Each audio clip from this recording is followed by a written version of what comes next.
Salam sejahtera untuk kita semua. Perkenankan pada kesempatan kali ini kami dari kelompok 9 akan memaparkan materi terkait dengan tindakan Uni Eropa terhadap imigran ilegal. Pertama-tama, perkenalkan kami dari kelompok 9. Saya sendiri Emil Kristanto dan rekan-rekan saya ada Muhammad Akbar Riza, Handi Alexander, Revel Ewaldo, George Yoel Leonard, dan Albertus Ananto Tunggadewa. Baik, sebelum memahami terkait dengan tindakan Uni Eropa terhadap imigran ilegal, perlu kita pahami terlebih dahulu terkait dengan pengertian imigran itu sendiri. Imigran itu adalah orang atau sekelompok orang yang datang ke negara asing untuk tinggal dan menetap di sana. Terdapat dua kriteria imigran, yaitu pertama ada imigran legal dan imigran yang ilegal. Imigran legal ini adalah mereka yang datang ke negara asing dan semuanya sesuai dengan ketentuan perundang-undangan yang berlaku. Sedangkan yang imigran ilegal adalah mereka yang melakukannya tanpa izin hukum yang berlaku dan tidak sesuai dengan ketentuan perundang-undangan. Nah, karena adanya krisis pengungsi di Uni Eropa, maka Uni Eropa sendiri mengeluarkan beberapa kebijakan. Saya akan menjelaskan dua di antaranya. Yang pertama itu ada Schengen Agreement yang mulai digagas pada tahun 1985 dan mulai berlaku pada tahun 1995. Pada intinya, ini merupakan kesepakatan untuk mengurangi kontrol perbatasan internal dengan tujuan akhir untuk memungkinkan pergerakan bebas antara wilayah negara Schengen. Dan perjanjian ini, negara penandatangan Schengen Agreement menerapkan kebijakan bersama terkait dengan visa dan suaka. Kebijakan ini juga menciptakan sistem informasi yang diciptakan untuk informasi orang maupun barang. Yang kedua ada Dublin Convention yang berlaku semenjak 1 September 1997, di mana perjanjian ini memberikan kriteria tanggung jawab pada anggota Uni Eropa untuk mendengarkan permohonan suaka dari para pemohon suaka. Para pengungsi yang datang ke wilayah Uni Eropa harus memohon suaka kepada negara pertama dia menginjakan kaki, dan negara member Uni Eropa harus melindungi sesuai dengan Konvensi Jenewa 1951. Konvensi ini bertujuan untuk efisiensi pemeriksaan suaka dan menghindari imigran ilegal untuk masuk ke Uni Eropa. Selanjutnya akan dijelaskan oleh rekan saya. Terima kasih. Melanjutkan kebijakan suaka Uni Eropa sebelum krisis pengungsi, yang ketiga ada Dublin II Regulation. Diadopsi pada tahun 2003 menggantikan Dublin Convention untuk semua member Uni Eropa kecuali Denmark yang memiliki opt-out dalam mengimplementasi Area of Freedom, Security, and Justice dalam regulasi ini. Pada tanggal 3 Desember 2008, Komisi Eropa mengusulkan amandemen Peraturan Dublin menciptakan kesempatan untuk reformasi sistem Dublin. Peraturan Dublin ketiga nomor 604/2013 disetujui pada Juni 2013 menggantikan Peraturan Dublin kedua dan berlaku untuk semua negara anggota kecuali Denmark. Ini mulai berlaku pada 19 Juli 2013. Hal ini didasarkan pada prinsip yang sama seperti dua sebelumnya, yaitu bahwa negara anggota pertama di mana sidik jari disimpan atau klaim suaka diajukan bertanggung jawab atas klaim suaka seseorang. Yang keempat, kebijakan suaka Uni Eropa sebelum krisis pengungsi ada Common European Asylum System atau CEAS, merupakan salah satu regulasi yang dihasilkan oleh program Hague dan disusun dengan tujuan untuk menangani langsung bagaimana prosedural pengajuan suaka di wilayah Eropa. Dengan adanya sistem tersebut, Uni Eropa memberikan hak penuh kepada siapapun yang mengajukan suaka berdasarkan apa yang telah disepakati dalam Konvensi Jenewa, memastikan tidak akan ada satu orang pun yang akan diserahkan atau dikembalikan ke kondisi awal. CEAS juga mengatur bagaimana tanggung jawab setiap negara Uni Eropa terhadap prosedural aplikasi suaka yang adil dan efisien serta bertanggung jawab untuk mengeluarkan status pengungsi yang pantas pada setiap orang yang membutuhkan perlindungan. Selain itu, sistem ini mengharuskan setiap negara anggota Uni Eropa menyelesaikan aplikasi suaka dalam kurun waktu 1 tahun. Selanjutnya ada sejarah imigran di Eropa. Uni Eropa memiliki permasalahan serius terhadap krisis imigran sejak tahun 2015. Di masa modern saat ini, sebanyak 5,2 juta imigran berasal dari negara-negara yang dilanda konflik seperti Suriah, Afghanistan, dan Irak, ke negara Eropa seperti Yunani, Spanyol, dan Italia. Komisioner Tinggi Perserikatan Bangsa-Bangsa untuk Pengungsi atau UNCHR, United Nations High Commissioner for Refugees, mencatat 32.000 imigran yang ditempatkan di 20 negara Eropa.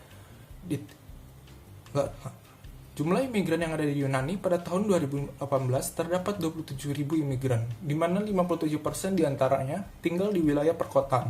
Sebanyak 58.000 imigran yang telah sampai di Spanyol melalui jalur darat maupun jalur laut pada tahun 2018. Lalu, gelombang imigran diprediksikan akan terus bertambah karena buruknya kondisi keamanan negara-negara yang diakibatkan oleh krisis politik dan adanya ancaman ISIS di kawasan Timur Tengah.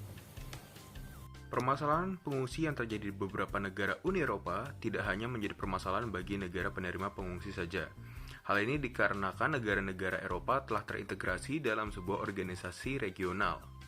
Uni Eropa telah menerima gelombang pengungsi dan imigrasi masuk ke wilayahnya sejak lama.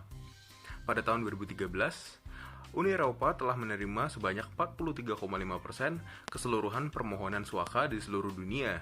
Hal ini dilakukan karena Uni Eropa berasa memiliki tanggung jawab untuk melindungi siapapun yang membutuhkan perlindungan seperti yang tercantum dalam Charter of Fundamental Rights, European Union, serta kewajiban internasional sebagai hasil dari Konvensi Jenewa terhadap status pengungsi 1951. Bisa dilihat di sini ada peta migrasi pada tahun 2015, ada negara dan asal imigrannya, yaitu seperti Syria, Afghanistan, Albania, Irak, dan masih banyak lagi.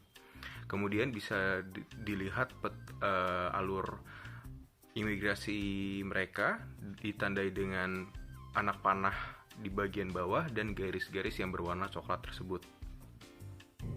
Faktor-faktor meningkatnya imigran ilegal di negara-negara Uni Eropa.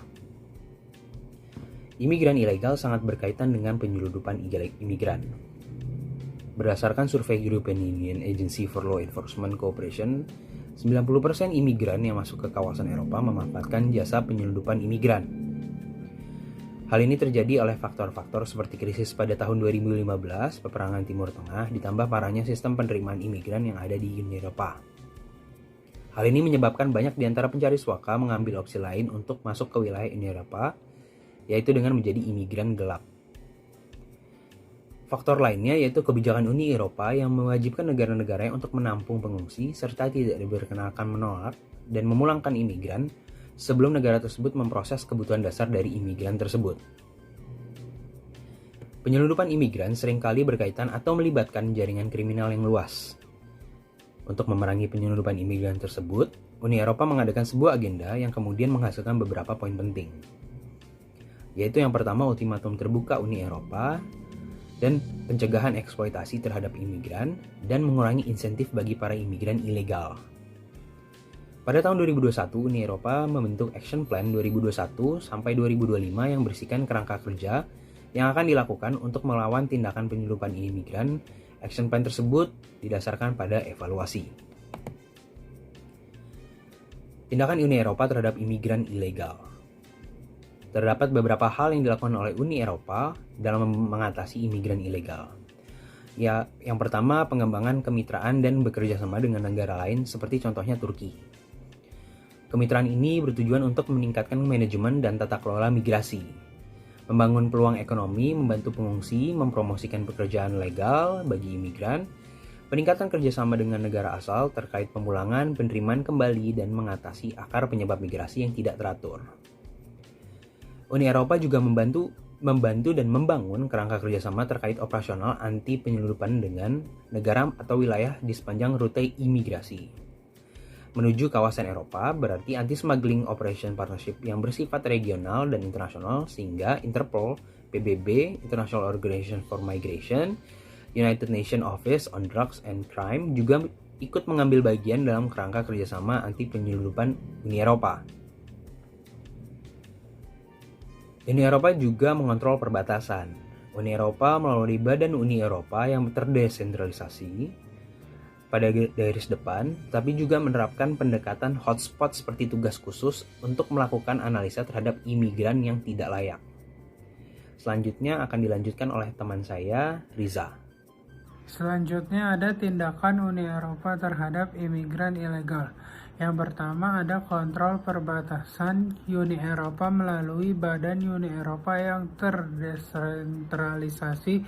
Frontex, EASO, dan Europol memberi bantuan operasional darurat kepada negara-negara garis depan. tetapi juga menerapkan pendekatan hotspot seperti tugas khusus untuk melakukan analisa terhadap imigran yang tidak layak. Selanjutnya ada sanksi kepada penyelundup. Uni Eropa juga menerapkan pengenaan sanksi pidana terhadap penyelundup.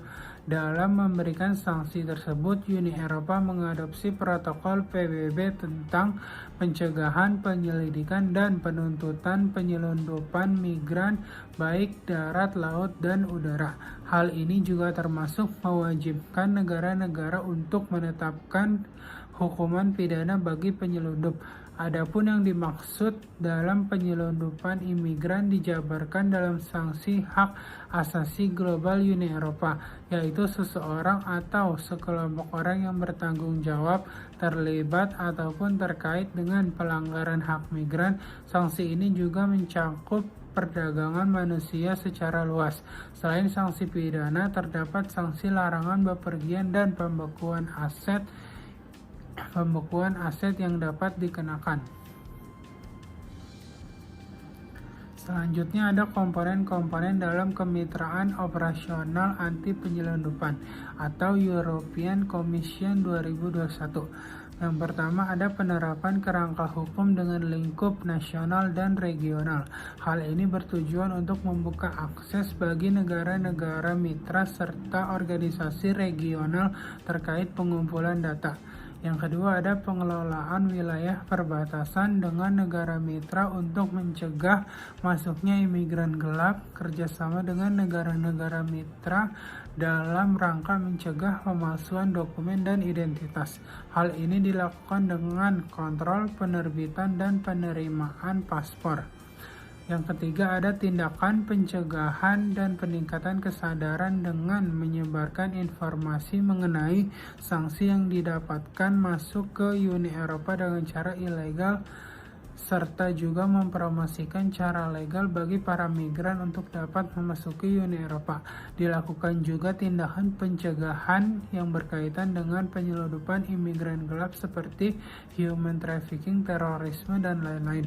Kegiatan ini merupakan kegiatan yang besar, sebab skala operasional kegiatan anti penyelundupan ini sangat luas, sehingga terdapat kendala operasional antara lain pembiayaan, kesiapan, dan kesanggupan politik negara-negara terkait. Kesimpulannya, upaya-upaya yang dilakukan oleh Uni Eropa melalui Action Plan 2021-2025 untuk mencegah terjadinya penyelundupan imigran masih dibilang belum cukup efektif.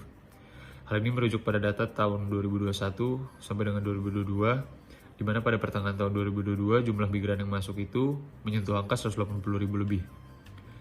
Walaupun begitu, upaya yang dilakukan Uni Eropa dalam melakukan pencegahan penyelundupan migran oleh para penyelundup cukup efektif. Ditambah dengan penerapan pelindungan kepada korban penyelundupan juga dilakukan oleh Uni Eropa. Action Plan Uni Eropa ini masih berlanjut hingga tahun 2025. Kedepannya, Uni Eropa akan meningkatkan kerjasama dengan beberapa negara ketiga serta beberapa upaya lainnya untuk dapat mencegah penyelundupan migran. Kemudian sarannya, menurut kelompok kami, Action Plan 2021-2025 oleh negara Uni Eropa sebaiknya dapat dimaksimalkan.